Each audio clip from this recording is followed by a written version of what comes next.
Assalamu Walaikum. Hello friends, How are you? Welcome back to my another video. In this video I am going to show you how to write text in round shape. in Microsoft Excel.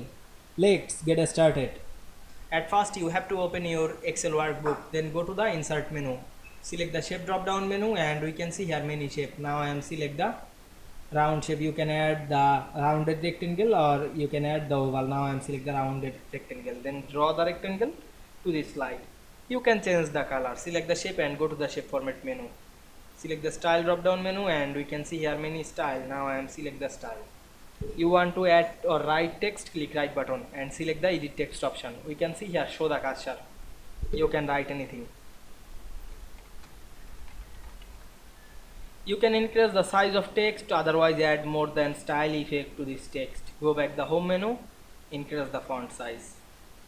You can add the bold effect, otherwise you can change the color or add more style. Now I make alignment center and middle. Now we can see we write text into round shape very easily. I hope you enjoyed my video.